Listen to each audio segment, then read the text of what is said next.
Exactement. Comme on a ces responsabilités-là quand on est en affaires également. Mais le rôle premier de la diplomatie, c'est de mettre en commun des projets, de mettre en commun des idées et surtout, et d'abord et avant tout, de mettre en commun des individus. Et là, moi, j'ai eu une tâche plutôt facile, installée à Paris, dans un pays très ami du Canada. Bon, quand on en c'est confortable, on n'est pas dans le conflit. Exactement. Alors, c'est continuellement des mises en relation, de créer des opportunités, de saisir des opportunités pour faire avancer son pays, mais également, puis dans le cas de la relation Canada-France, il y a aussi ce souhait de faire avancer le monde sur une voie de la démocratie, de la paix, du respect des droits humains. Des valeurs du pays que vous représentez. Oui, mais comme je vous disais, étant donné que les deux pays sont des pays amis et alignés, il y a cette couche de responsabilité. C'est plus facile, mais il y a également dans le rôle de la diplomatie, lorsqu'on est avec des pays amis, de jouer de l'influence, de l'amitié des deux pays pour faire avancer ces valeurs communes, la démocratie, le respect des droits humains. Mais il n'y a pas d'aspérité, il n'y a pas de conflit, tout va bien, ça roule, ça baigne dans l'huile, ça, entre la France et le Canada, non? Oui, tout à fait, mais quand même, ensemble, on se donne, les deux pays, le rôle, le mandat, la responsabilité d'influencer sur d'autres pays également. Le téléphone sonne, là. Bonjour, c'est Justin. Bonjour, Isabelle, vous allez bien? Oui, très bien. Écoutez, mon gouvernement aurait l'intention, si vous l'acceptiez, que vous représentiez le Canada en France. Non. Tu dis, surveille l'arbitre, y a-t-il quelqu'un qui me joint un tour? Non? Non. C'est le 23 juin 2017, 16h40. Le téléphone sonne et cette demande m'arrive. Et moi, très... Est-ce que c'est M. Trudeau? Non, parce qu'un premier ministre ne fait pas le travail, il ne peut pas se faire dire non. Exactement. Là, je le sais. Le premier ministre, il ne veut pas se faire dire non. La fois qu'il appelle, c'est quand... C'est parce que c'est oui. C'est que tu as dit oui 3 fois.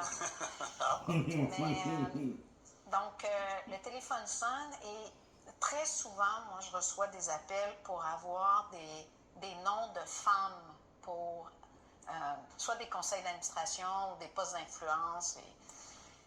Et là, je me souviens, on était en train de faire nos bagages, on partait pour quelques semaines en vacances, et le téléphone sonne, puis j'entends cette invitation.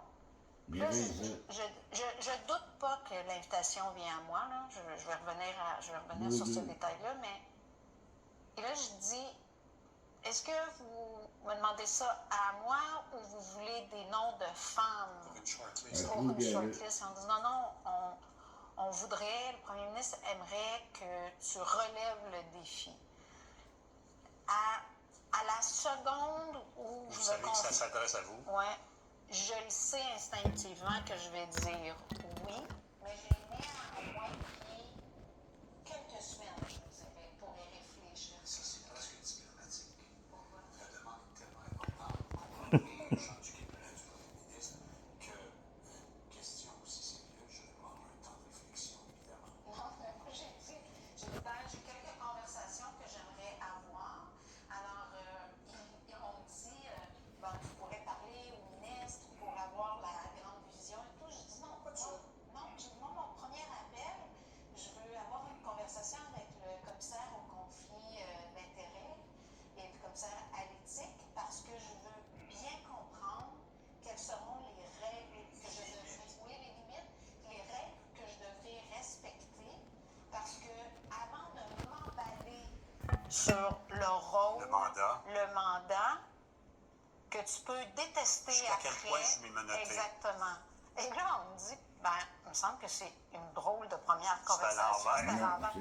Moi, je veux connaître mes limites. Alors, j'ai eu une série de conversation avec des hauts fonctionnaires à Ottawa. Et ensuite, sur le tri, parce qu'il faut faire attention, on ne peut pas vraiment en parler à trop long, parce que c'est quand même le privilège du premier ministre de l'annoncer puis de prendre la décision. Mais j'ai parlé à certaines personnes, pas nécessairement des amis, pas seulement des amis proches, mais des gens en qui...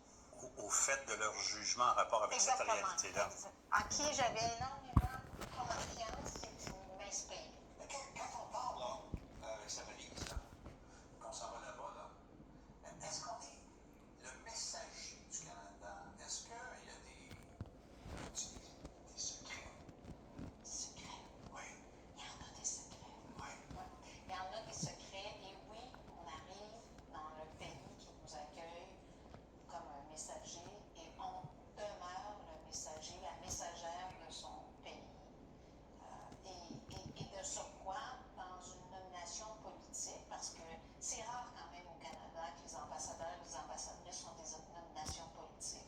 On a un système au Canada bien établi qui forme les diplomates de carrière. C'est le fun, parce que c'est moins gênant. Vous nous volez la porte, vous êtes une nomination politique. Oh, tout à fait. Vraiment. Tout à fait. Comment ça? Mais une nomination politique avec un P majuscule, je m'explique, c'est que j'ai jamais œuvré au sein du Parti libéral du Canada.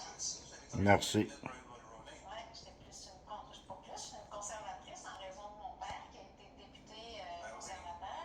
C'est sanguin, ça, c'est du co-sanguin. C'est gentil. Moi, je conseillerais. L'amour de la chose Puis politique.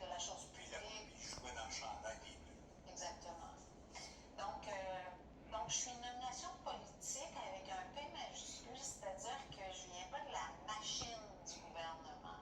Donc, je n'ai pas pris, moi, la voie de diplomate de carrière. Donc, je suis une nomination politique.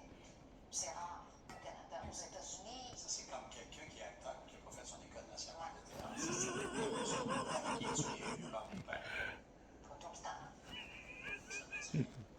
Ben, ça veut dire qu'on avait... Vous n'avez pas le droit de faire ça, ce job-là, nous autres. Pas nécessairement pas le droit, mais un peu de scepticisme. Comment va-t-elle faire? Ça va-t-elle faire? Nous mettra-t-elle dans le pétrin? Ça, cette question-là, là, elle vous est arrivée toute votre vie. Ben, Puis elle n'a pas fini, hein? Non? Non. Qu'est-ce qu'on fait après ça? Ah oui, on va y arriver. Ce que vous faites présentement, bien ici.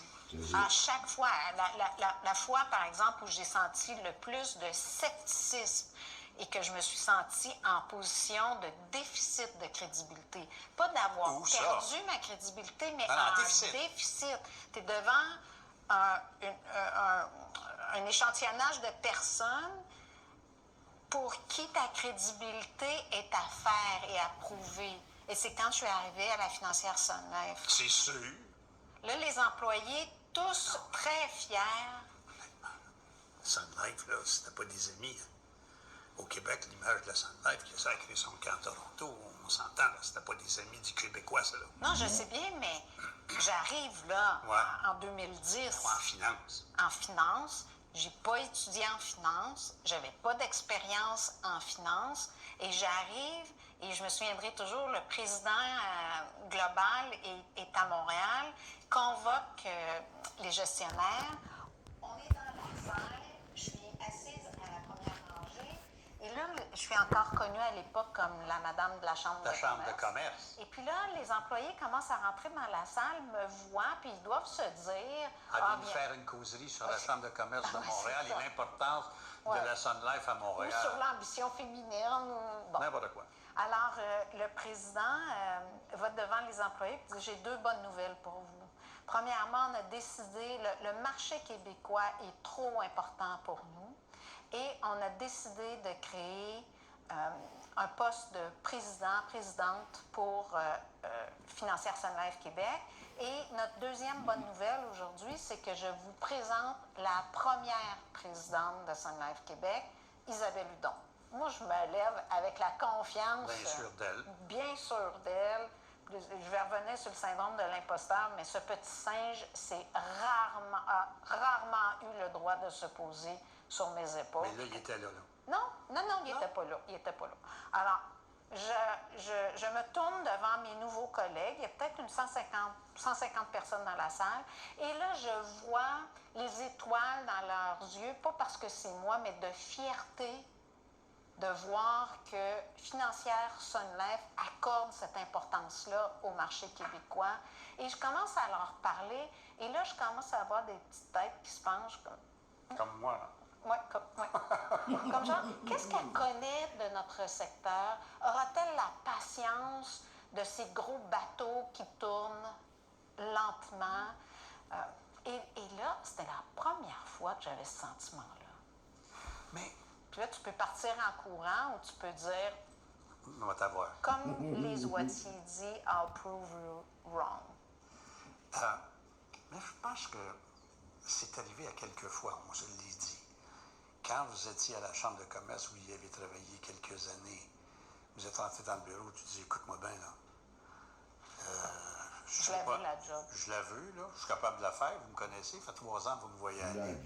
C'est pas vrai que vous allez aller afficher à l'extérieur, sinon moi je m'en vais. C'est fait pour moi, c'est taillé pour moi. Ce front de bœuf-là, c'est qui ça? C'est le père, c'est la mère, c'est la vie? C'est la vie. Ben, mon père, ma mère, moi je dis que Colombe, Coco, ma mère, m'a donné les valeurs, m'a enseigné les valeurs fondamentales pour être une personne.